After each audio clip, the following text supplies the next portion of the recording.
میں نے شاہی محلات میں آنکھیں کھولی تھی۔ میں محلات کی پرخطر زندگی اور خون آشام سازشوں سے خوب واقف تھا، لیکن اب خواہش کے باوجود شاہی محل نہیں چھوڑ سکتا تھا۔ دربار کے خوشامدی ماحول اور شاہی محل کی سازشوں سے دامن چھڑانے کی ایک ہی صورت تھی کہ میں اپنی بیوی سمارا کو لے کر دمشق سے فرار ہو جاؤں۔ میں نے تمام حالات سے اپنی بیوی کو باخبر کرنے کے بعد اس سے مشورہ طلب کیا، تو اس نے بھی یہی رائے دی کہ ہمیں اس پراگندہ درباری ماحول سے دامن چھڑا کر کسی دوسرے ملک کی طرف کوچ کر جانا چاہیے۔ میں نے فرار کے منصوبے پر غور کرنا شروع کر دیا۔ میں نے انگور کا ایک باغ خریدا ہوا تھا، وہ فروخت کر دیا۔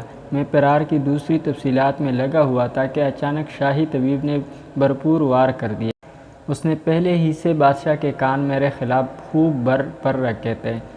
مجھے اس کی خبر نہیں تھی کیونکہ دربار میں میرا کوئی مخبر نہیں تھا۔ دوسری جانب شاہی طبیب ایک ایسی حکمت عملی پر چل رہا تھا جس نے مجھے دھوکے میں رکھا۔ میرے ساتھ اس کا سلوک بڑا مشفقانہ ہو گیا تھا اور وہ اکثر بعض جڑی بوٹیوں کے خواص کے بارے میں مشورہ لینے میرے حویلی بھی آ جایا کرتا تھا۔ اس نے مجھے یہ تاثر دے رکھا تھا کہ وہ مجھے طب میں اپنے سے بڑھ کر سمجھتا ہے، لیکن اندر ہی اندر وہ میرے خلاف ایک خطرناک سازش کے تانے بانے بن رہا تھا۔ جب سازش کا جال پوری طرح تیار ہو گیا تو ایک رات جب کہ میں روغن زیتون کے چراغ کی روشنی میں کتاب طب کا مطالعہ کر رہا تھا تو حویلی کے دروازے پر ایک گھڑ سوار آیا۔ پہرے دار نے مجھے اطلاع بھجوائی کہ چھوٹی شہزادی کی طبیعت اچانک ناساز ہو گئی ہے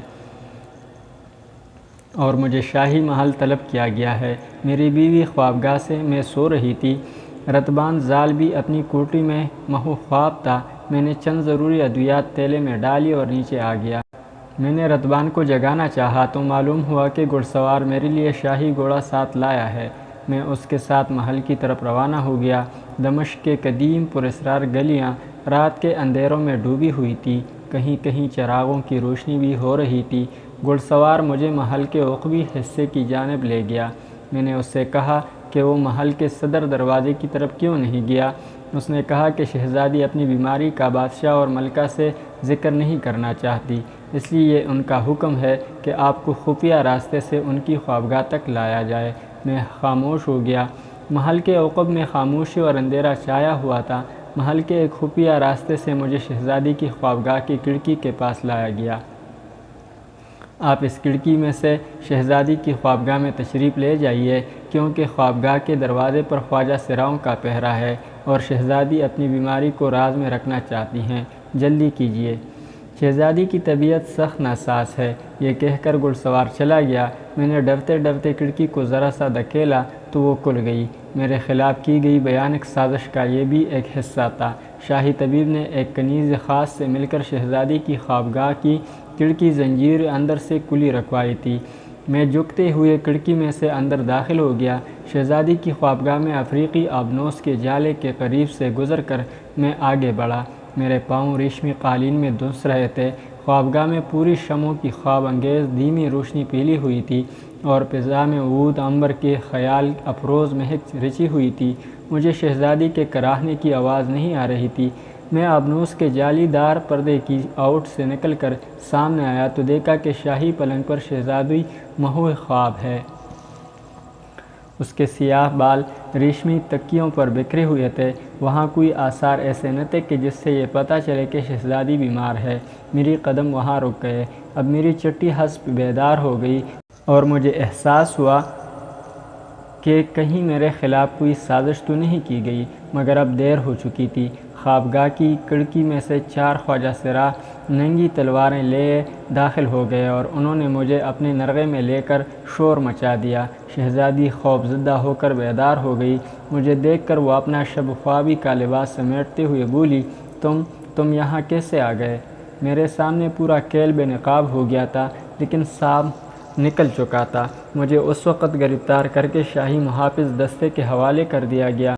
دوسرے دن مجھے پایا زنجیر دربار میں پیش کیا گیا۔ بادشاہ غصے سے کانپ رہا تھا۔ اس کے نقطہ نظر کے مطابق میں اس کی شہزادی بیٹی کی خوابگاہ میں بری نیت سے داخل ہوا تھا۔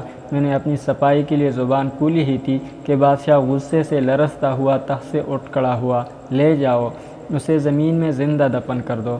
مجھے گھسیٹ کر دربار سے باہر لے جایا گیا اور زندان میں ڈال دیا گیا۔ مجھے کچھ معلوم نہیں تھا کہ میری بیوی سمارا پر کیا گزر رہی ہے اور وہ کس حال میں تھی۔ میں زنجیروں میں جکڑا زندان میں پڑا تھا، مگر بادشاہ کے ہلاکت خیز شاہی احکام کی تکمیل میں دیر نہیں ہوا کرتی تھی۔ جلاد میرے گلے میں رسی ڈال کر مجھے کھینچتے ہوئے شاہی محل سے دور کچھ ٹیلوں کے درمیان کھجور کے ایک جھنڈ میں لے گئے۔ وہاں میرے لیے پہلے ہی سے زمین میں ایک گڑھا کھدا ہوا تھا۔ موت کے خوف سے میرے ہونٹ خشک ہو رہے تھے۔ میں ابھی مرنا نہیں چاہتا تھا۔ میں ابھی بھی جوان تھا۔ میری حسین بیوی سمارا بھی ابھی جوان تھی۔ ہم ابھی ہنسی خوشی زندگی کی بہاروں سے لطف اندوز ہونا چاہتے تھے، مگر میں اپنی بے وقوفی کی ہولناک سازش کا شکار ہو گیا تھا۔ اپنی بیوی سمارا کو یاد کر کے میری آنکھوں میں آنسو آ گئے۔ میں نے دل ہی دل میں اپنی بیوی کو الوداع کیا اور میرے دل خدائے واحد کی حضور اپنی بخشش کے لیے سجدہ ریز ہو گیا۔ جلادوں نے میرے زنجیریں اتار دی اور مجھے گڑھے میں دھکا دے کر گرا دیا۔ یہ گڑھا کافی گہرا تھا اور میں اس میں پورے قد سے چھپ گیا۔ جلادوں کے اشارے پر سپاہیوں نے میرے اوپر مٹی گرانی شروع کر دی۔ میں مٹی اور پتھروں میں ڈوبتا چلا گیا۔ میں نے ایک بار ہاتھ پیر مار کر باہر نکلنے کی کوشش کی تو جلادوں نے میرے ارد گرد تیر مارے۔ تیر مٹی میں آ کر دھس گئے۔ باہر بھی موت تھی اور گڑھے میں بھی موت تھی۔ موت نے میرے پاؤں مٹی کے اندر جکڑ لیے تھے۔ اب میں کوشش کے باوجود اپنے پاؤں مٹی سے باہر نہیں کھینچ سکتا تھا۔ مٹی میرے کاندھوں تک پہنچ گئی۔ میں نے جان بچانے کی ساری کوششیں اور خواہش ترک کر دی اور خدائے واحد کو یاد کر کے اپنے آپ کو موت کے حوالے کر دیا۔ ایک بار پہلے میری ماں کی دعا نے میری جان بچائی تھی، مگر اب وہ بھی شاید مجبور تھی، کیونکہ میں زمین میں زندہ دفن ہو رہا تھا اور مٹی میری گردن سے اوپر آ چکی تھی۔ مٹی کے بڑے بڑے ڈیلے میرے سر کے اوپر بارش کی طرح گرنے لگے۔ میں نے منہ بند کر کے ہونٹ بھینچ لیے، کیونکہ مٹی میرے منہ میں داخل ہونے لگی تھی۔ جب مٹی کی سطح میری ناک کے پاس پہنچی تو میں نے ایک لمبا سانس اندر کو کھینچ کر آخر بار دمشقی وادی میں سورج کی روشنی میں کھجور کے جھنڈوں کے لہراتے دیکھا اور آنکھیں بند کر لی۔ میں زمین کے اندر زندہ دفن ہو چکا تھا۔ میرے اوپر 2 فٹ تک گڑھا پر کر کے لکڑی کا تختہ پروا دیا گیا۔ مجھے لکڑی کے تختے کے پڑھنے اور سپاہیوں کی باتیں کرنے کی دھیمی دھیمی کمزور سی آوازیں آ رہی تھی۔ پھر گھوڑوں کی ٹاپوں کی آواز گونجی اور دور ہوتے ہوئے غائب ہو گئی اور ہر طرف موت کی خاموشی چھا گئی۔ میرے کانوں سے شائیں شائیں کی آوازیں نکلنے لگیں۔ تازہ ہوا کا جو آخری طویل سانس میں نے اپنے اندر کھینچا تھا، اس کی آکسیجن اب ختم ہو رہی تھی اور میرے پھیپھڑے پھٹنے لگے تھے۔ مجھے ایک جھٹکا سا لگا تھا۔ مٹی میں دبا ہوا میرا سارا جسم ایک بار زور سے کانپا اور مجھے کچھ ہوش نہ رہا۔ پھر مجھے محسوس ہونے لگا کہ میں روشنی کے ایک غار میں اڑتے ہوئے گزر رہا ہوں۔ میں سمجھ گیا کہ خدائے واحد نے مجھے بخش دیا ہے اور مرنے کے بعد میری روح جنت کی طرف پرواز کر رہی ہے۔ روشنی کا غار آگے جا کر بند ہو گیا۔ میرا جسم دیوار سے ٹکرایا اور میں چھوٹے چھوٹے سرخ زرد و نیلے ستاروں کی پھلجھڑیوں میں تخلیل ہو گیا۔ اس کے ساتھ ہی مجھے اپنے جسم کا احساس ہوا۔ میں نے اپنے ہاتھ کی انگلیوں کو ہلانا چاہا۔ میری انگلیاں مانو مٹی کے اندر دفن تھیں، وہ ذرا سی بھی حرکت نہیں کر سکتی۔ مگر مجھے محسوس ہوا کہ میری انگلیوں تک حرکت کرنے کا حکم پہنچ چکا ہے۔ میں نے جلدی سے اپنی آنکھیں کھولنا چاہی۔ میری آنکھیں کی پپوٹوں کے آگے مٹی کی دیوار تھی۔ میری آنکھوں کے پپوٹے نہ کھل سکے، لیکن میرا دماغ زندوں کی طرح سوچ رہا، کیا میں مر چکا ہوں؟ کیا میں ابھی نہیں مرا؟ میں نے سانس لینا چاہا، میں سانس نہیں لے سکتا تھا، مگر میں زندہ تھا۔ مجھے اپنے جسم میں ایک نئی توانائی کا احساس ہو رہا تھا۔